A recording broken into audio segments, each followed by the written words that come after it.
Students, पिछले lecture में जैसा कि आपको ध्यान होगा सीआरपीसी के सेक्शन 116 के प्रोविजन हमने डिस्कस किए थे और उसके कुछ पार्ट्स रह गए थे। सेक्शन 116 में 7 सब क्लॉजेज है और जिसमें सब क्लॉज 1 इंक्लूडिंग प्रोविजो, इसकी चर्चा हमने की थी, जिसमें कि ये प्रोविजन था कि जब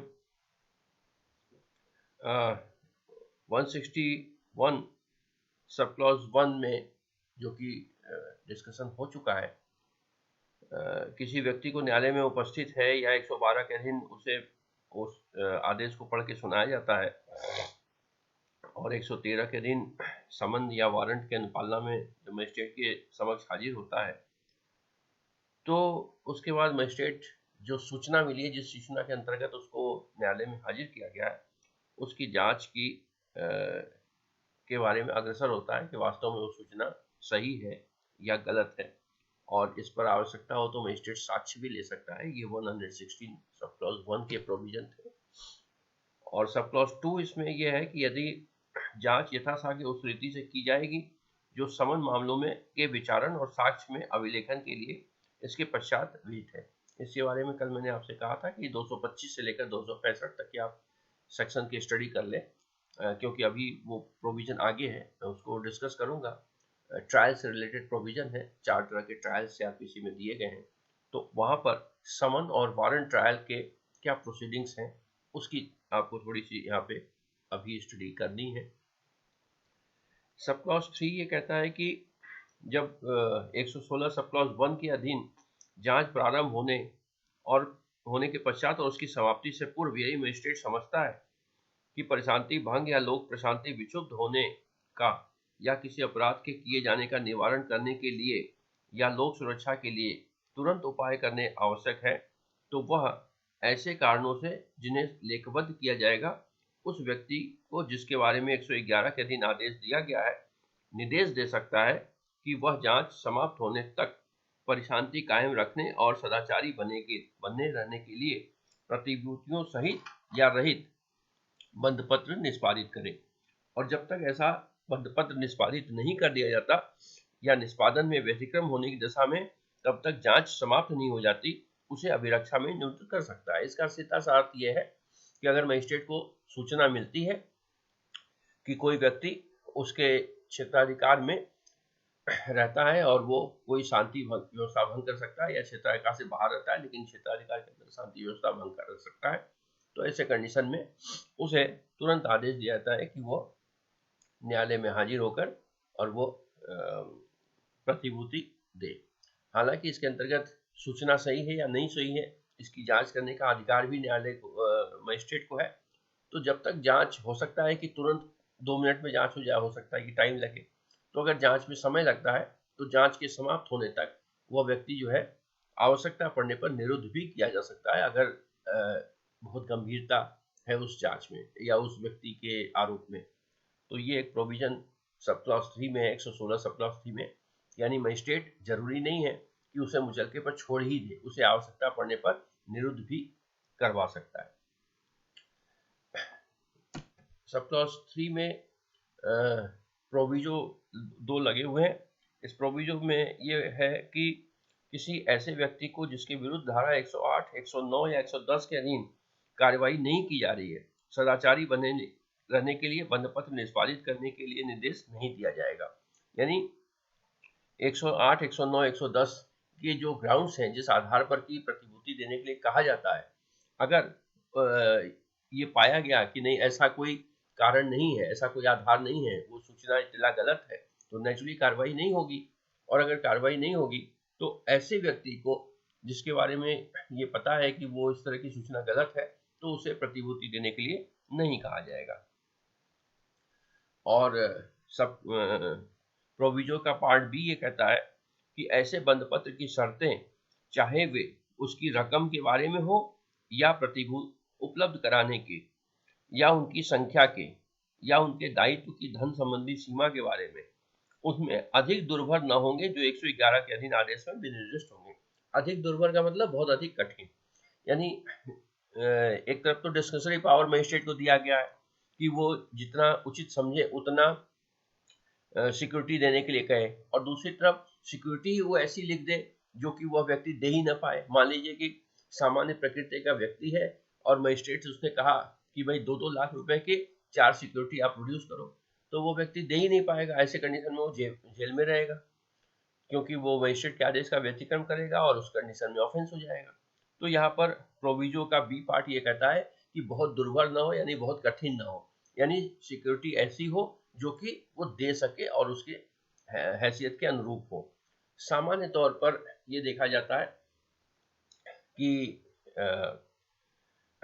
जो मोटरसाइकिल या स्कूटर्स होते हैं उसकी वैल्यू के बराबर की सिक्योरिटी मजिस्ट्रेट आदेश करते हैं। तो ये समय के हिसाब से उसकी जो मॉनेटरी वैल्यू है वो बदलती रहती है, लेकिन आमतौर पर जो सिक्योरिटी है वो उतनी होती है जितनी कि एक व्यक्ति अपनी मोटरसाइकिल के कागज की फोटोकॉपी जो है वो सिक्योरिटी के तौर पर जमानत में लगा देता है। तो इस तरह से मजिस्ट्रेट आदेश कर सकता है कि भाई 25-25 हज़ार की 2 सिक्योरिटी देना है। तो वहाँ पर आजकल बाइक सबके पास होती है, तो उस व्यक्ति के 2 कोई मिलने वाले होंगे जिन्होंने अपने बाइक की फोटोकॉपी करा के और जमानत के तौर पर लगा देंगे, तो वो सिक्योरिटी हो गई। तो इस तरह से नॉर्मल होता है। Next sub clause 4, 116 sub clause 4, इसमें ये प्रोविजन है कि इस धारा के प्रायोजनों के लिए यह तथ्य कि कोई व्यक्ति अभ्यासिक अपराधी है या ऐसा दुस्साहसिक और भयंकर है कि उसका प्रतिभूति के बिना स्वतंत्र रहना समाज के लिए परिसंकट में है, साधारण व्याख्याति के साक्ष्य से या अन्यथा साबित किया जा सकता है। ये एक अलग से ग्राउंड है कि जो इत्तिला तो मिलती है, लेकिन इत्तिला 2 तरह की होती है। एक तो कोई सामान्य व्यक्ति जो पहली बार कोई दंगा फसाद हो गया, मान लीजिए अड़ोस पड़ोस में मकान है और किसी एक बात को लेके मान लीजिए कोई मंदिर बनाने की, कोई मस्जिद बनाने के, या कोई कचरा फेंकने की, इस तरह की बातें हो गई और मोहल्ले के सब लोग इकट्ठे हो गए और वहां पर कोई शांति व्यवस्था बिगड़नी है, तो उसकी सूचना मिलेगी।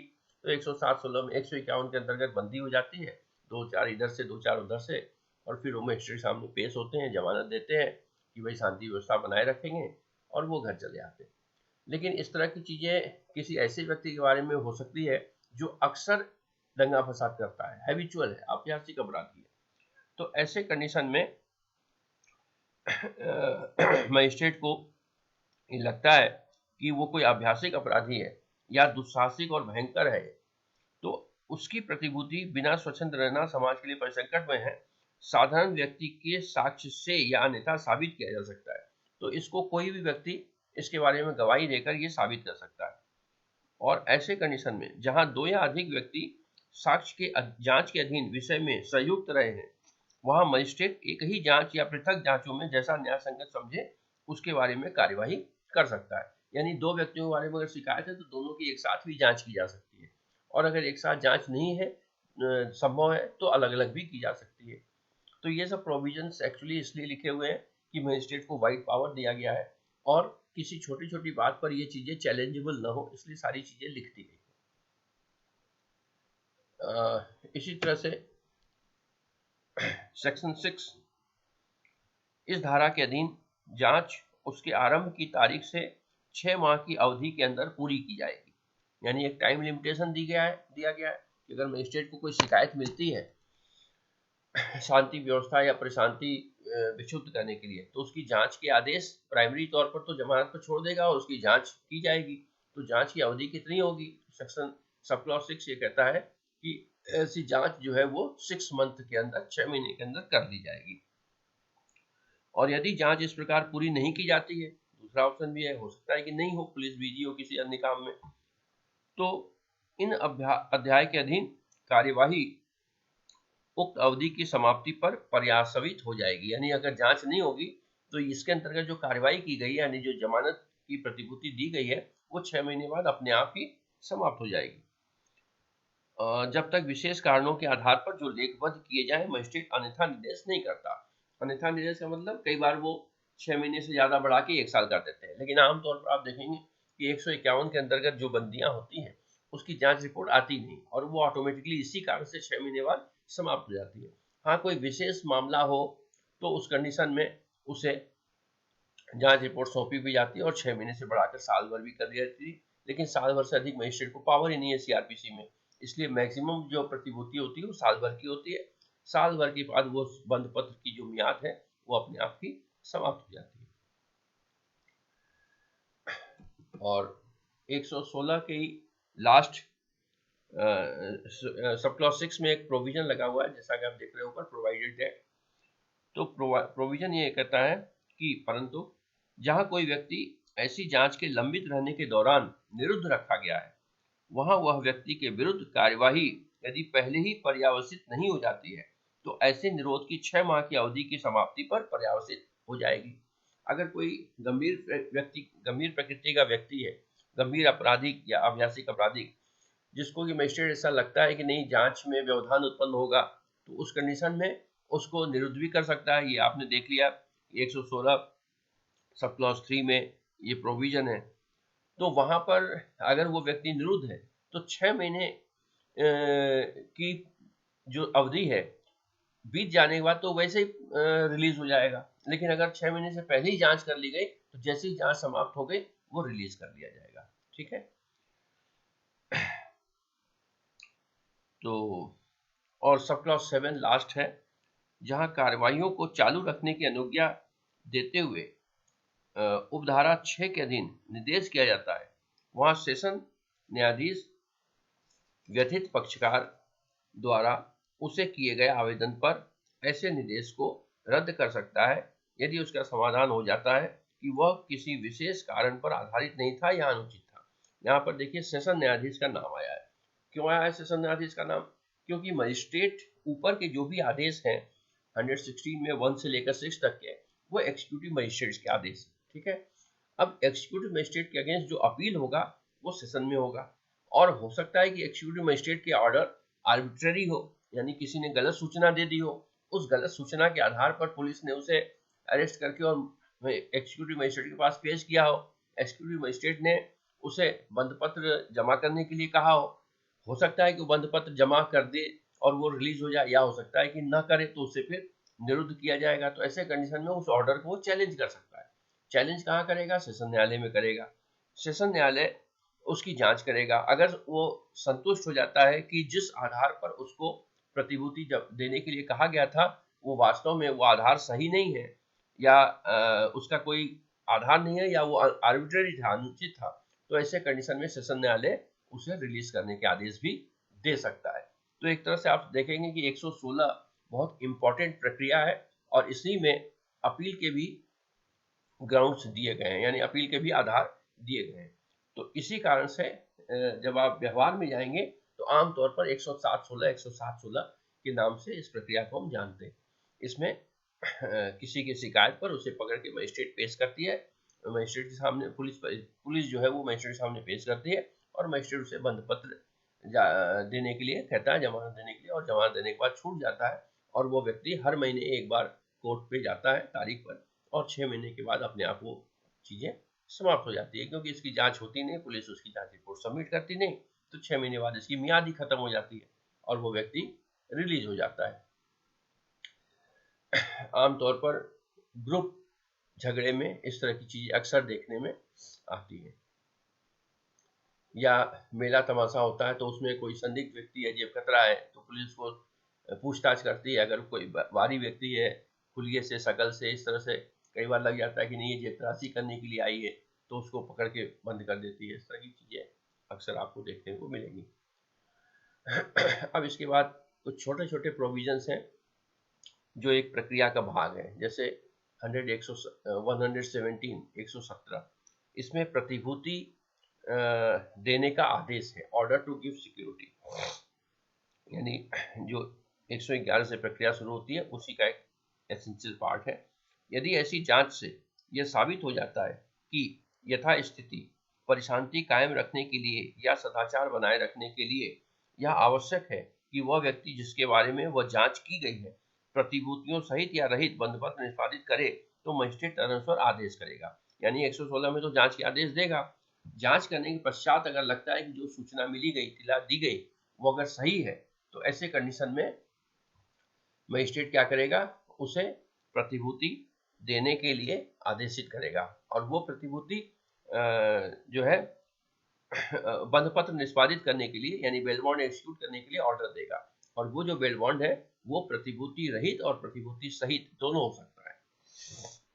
जो प्रतिभूति रहित है उसको तो कहते हैं पर्सनल बॉन्ड, और जो प्रतिभूति सहित है उसको कहते हैं बेल बॉन्ड।